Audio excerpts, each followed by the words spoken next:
صحیح اور ضعیف حدیث کا فرق کس طرح کیا جائے؟ آج کل جو ہے وہ کوئی بھی حدیث پاک بیان کرتا ہے، یا کسی نے کوئی باقی بخاری شریف کی حدیث پاک ہوتی ہے یا کوئی بیان کر رہا ہوتا ہے، اس کو لکھ دیتے ہیں ضعیف حدیث، موضوع حدیث، تو اپنی طرف سے ہی خود سے فیصلے کر رہے ہوتے ہیں۔ اس حوالے سے ارشاد فرمائیں کہ کس طرح فرق دونوں کریں؟ کیمرے ایک جیسے الگ الگ ہیں؟ الگ الگ الگ الگ ہیں جی نیچے والا اس کا نام کچھ اور ہوگا، اوپر والا کچھ اور ہوگا، اس کی کوالٹی الگ ہوگی، اس کوالٹی الگ ہوگی، یہ کیسے فرق کریں گے؟ فرق مارکیٹ میں پایا جاتا ہے، ہر کوئی اپنے سمجھ رہا ہوتا ہے۔ نہیں، مجھے تو نہیں سمجھ آ رہا، دونوں ایک جیسے لگ رہے ہیں۔ اچھا، تو چونکہ میری فیلڈ نہیں ہے، صحیح، اس لیے مجھے نہیں معلوم کہ کیا ہے۔ تو جب آپ دو کیمروں کے درمیان اس طرح کا فرق نہیں کر سکتے، حالانکہ آپ نے اتنا کچھ پڑھا ہوا ہے، اتنا کچھ سیکھا ہوا ہے، پھر بھی آپ فرق نہیں کر پا رہے، تو ظاہر ہے کہ جس کی جو فیلڈ ہوگی وہ اسی کا کام ہوگا نا۔ اب حدیث صحیح اس کی پوری ایک تعریف ہے، میں تعریف بیان کروں تو آپ پریشان ہوں گے۔ میں مثال کے طور پہ کہتا ہوں، ماشاءاللہ بڑے پڑھے لکھے لوگ ہیں، کیمرے کا فرق بھی ان کو آتا ہے۔ متصل سندہ بنقل عدل ضابط عن مثلہ ولم یکن شذا ولا معللا، یہ حدیث صحیح کی تعریف ہے، جس کی سند متصل ہو، عادل و ضابط راوی ہوں، اس کے اندر کوئی شذوذ اور علت نہ ہو۔ اب ظاہر ہے کہ یہ کیا اس کو سمجھیں گے؟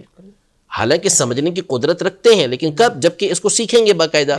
اور پھر ضعیف کے بارے میں کہوں کہ جس کے اندر حسن کی صفات نہ پائی جاتی ہوں تو اس کو جو ہے وہ ضعیف کہا جاتا ہے، تو یہ کہاں سمجھیں گے؟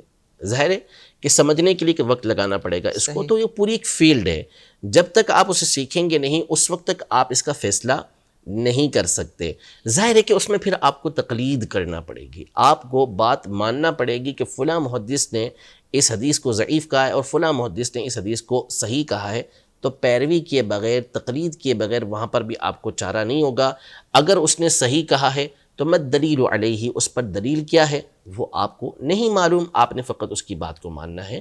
تو اللہ پاک نے اس کے درجات کو رکھے ہوئے ہیں کہ کس مقام پر بندہ کسی کی پیروی کرتا ہے، کسی کی تقلید کرتا ہے، اور کہاں کون سا مقام ہوتا ہے کہ جہاں چیز کو ایسا واضح کر دیا جاتا ہے کہ اسے خود اس بات کی سمجھ حاصل ہو جاتی ہے۔ تو کوئی بھی ایسی حدیث پاک ہے جس کے حوالے سے اگر آپ کو لگتا ہے تو وہ جو مستند علماء کرام ہیں ان سے پوچھ لیں، وہ آپ کو اس حوالے سے بتا دیں گے؟ بالکل بتائیں گے بھی، اور ضعیف حدیث کا مطلب بھی بتائیں گے، اور ساتھ میں آپ کو بتائیں گے کہ ضعیف حدیث ہوتی کیا ہے، اور اس کا ایسا نہیں ہوتا ضعیف کا مطلب کہ اس کو سائڈ میں رکھ دیا ہم نے، نہیں، ضعیف حدیث کو ضعیف کون بتائے گا؟ محدثین بتائیں گے نا، انہی کے اصول بتائیں گے کہ یہ حدیث ان اصولوں کی بنیاد پر ضعیف ہوتی ہے۔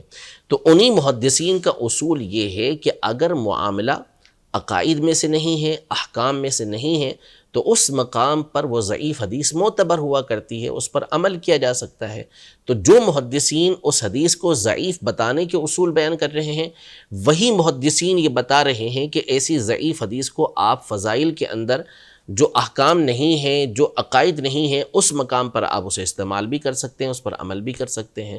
تو بات تو پوری مانی جائے گی نا، ادھوری تو بات نہیں مانی جائے گی۔